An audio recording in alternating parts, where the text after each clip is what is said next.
I went from being yes mum and no mum, and yes dad and no dad, to saying, well, I'm 21 and I'm going to do what I like, get on with my life. You get different ideals too, what was a little bit unimportant to you become a major thing. Like life looked like it was fairly short, I suppose. You just had to get on with it. System was by the drop of a marble, and if your marble was drawn on your birthday, you were in. And the actual why did you choose to serve in the war? You did the training and you asked whether you wanted to go to Vietnam or not. And if you've done the training, you might as well go. I've just got a book out on the table there, and I opened it up, and it's typical, the back piece in the book is typical of the way in which it affected my life. It's like I wrote it.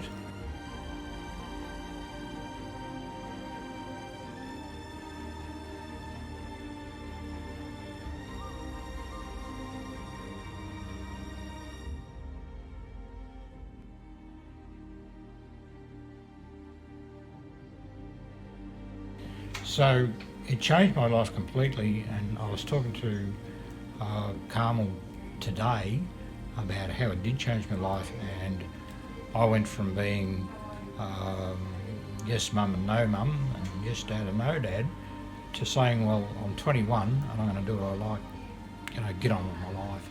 So it was only a very, very short period before Carmel and I got engaged and married. I think we had a 5 months or a 6 month engagement.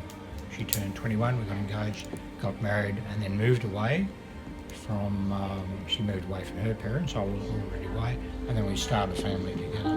So that all happened very quickly, and it really alienated the family.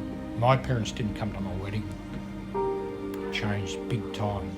They expected me to do things that I used to do before I went into the army. I'd learnt that wasn't the way of life, and I suppose grew up. The experience of changing from being, say, a 19 or 20-year-old and having a fairly sheltered lifetime, and then to go into be with a group of people, some were people that had committed crime, very few of those, but they were given the alternative to go into national service or go to jail. And they were tough people, but they were good guys. When I returned home, I didn't go to any of the marches, and I was going to explain that to you.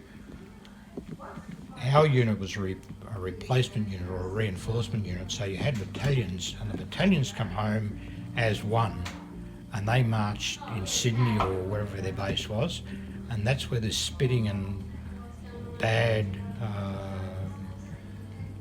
reaction from the public towards Vietnam veterans.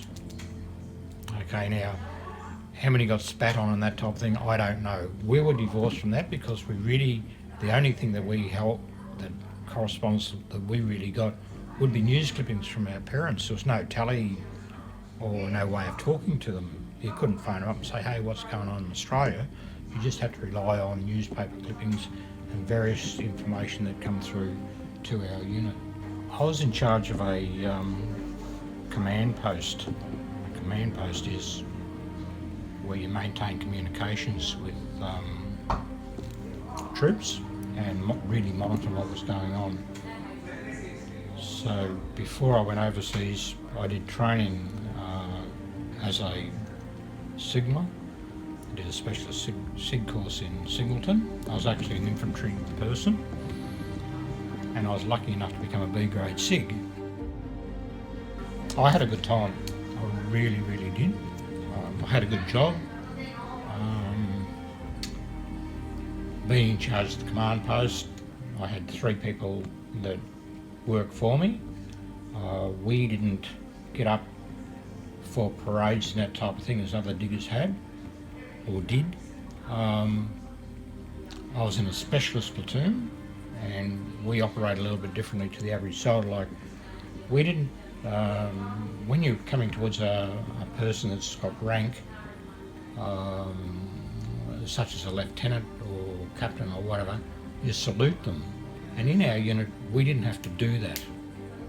You just say g'day. He said, they used to say, well, if someone's around watching you, salute. If not, don't want to know about it. So I suppose it wasn't a cushy job. We did patrols, and some of those are just certainly just mind-boggling in the way in which the military operated. And a good example of that is the Battle of Long Tan. Now, that was before my time. The Battle of Long Tan was in 1966, and it was a big turning point in military history. A big turning point. All the services started to cooperate and work together. My job, I suppose, in the main was fairly protected. We're inside a big wire, and a lot of the time was spent underground in a command post.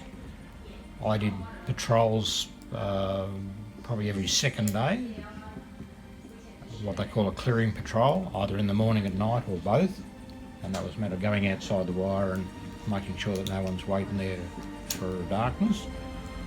And the other thing that I used to enjoy was going out in the helicopters. As a SIG, we had to maintain communication between the people out in the field and ourselves, know what they were doing and where they were. And that was one of the major parts of the job, maintaining telephone communication within the command post. Australia doesn't know how lucky it is. And it wasn't just the war. Vietnam was a third world country, and how they lived was just shocking. Absolutely shocking.